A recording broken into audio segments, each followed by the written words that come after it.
Good morning, students. Today we'll continue the chapter Human Eye and Colorful World in this activity 3. Do this activity in the dark room.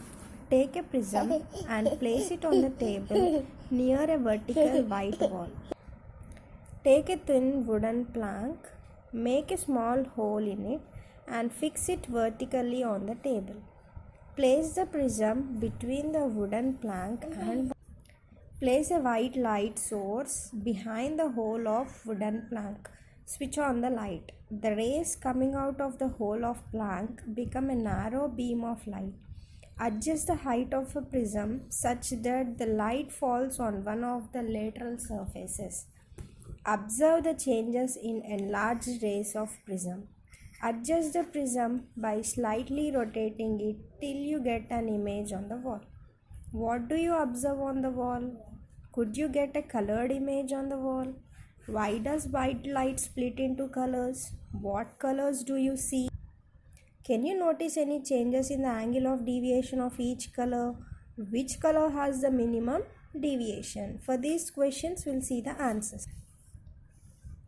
Take a metal tray and fill it with water. Place a mirror in the water such that it makes an angle to water surface. You are taking one water tumbler and place a mirror in the water such that it makes an angle to water surface. This mirror is making some angle with the water. Now focus white light on the mirror through the water. You are focusing white light on the mirror. Try to obtain colors on the whiteboard paper sheet kept above the water surface. You will be getting a dispersion of light when this light ray falls on this water. Note the names of the colors you see in your book. You write down the colors what you have observed. In activity 3 and 4, we observe the white light is splitting into certain different colors. Is this splitting of white light into colors explained by using ray theory? It is not possible to explain the splitting of white light into different colors rays using ray theorem. Let us see. Dispersion of light. Why white light is splitting into colors? In activity 3, we observe that the angle of deviation is minimum for red as compared to angles of deviation of other colors and maximum for violet. Maximum for violet, minimum for red. Splitting of white light into different colors like Vibgyor is called dispersion. Vibgyor in the sense violet, indigo, blue, green, yellow, orange, red. In our previous discussions, we learned that for a particular refractive index of prism, there must be only one angle of minimum deviation, and according to Fermat's principle, light ray always chooses the path of least time. According to Fermat's principle, light ray always chooses least time. Okay. But in activity 3, we noticed that the light has chosen different path. Does this mean that the refractive index of prism varies from color to color? Is the speed of a light of each color different?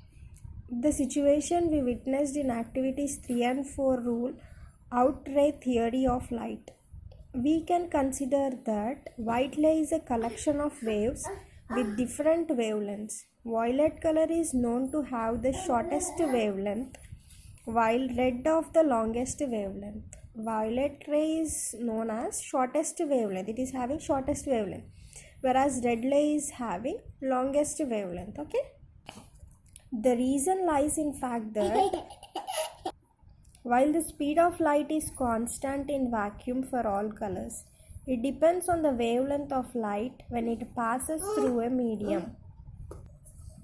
We know that refractive index is the ratio of speed in vacuum. We know that refractive index is the ratio of speeds in vacuum and in the medium. Consequently, the refractive index of a medium depends on wavelength of light. When white light passes through a medium, each color selects its least time path, and we have refraction of different colors to different extents. These results in separation of colors, producing a spectrum on the wall and in mirror, as we saw in activity 3 and 4.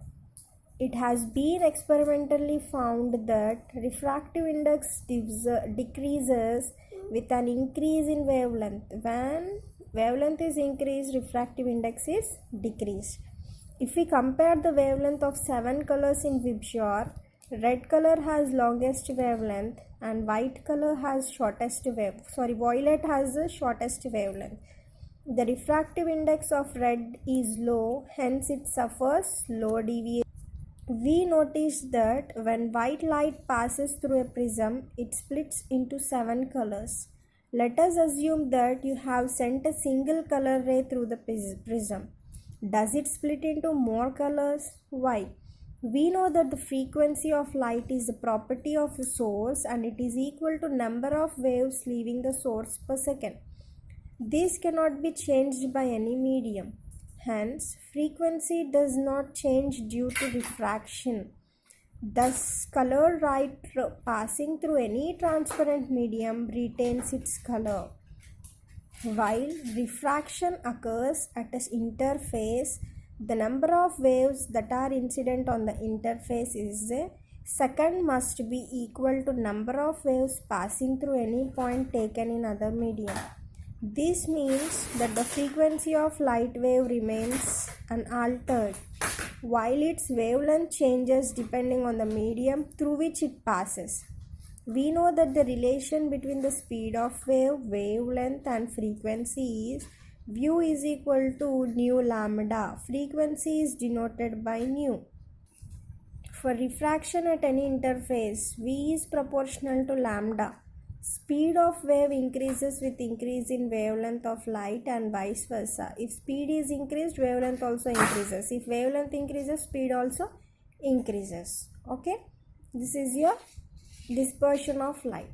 Okay students, next class we will continue.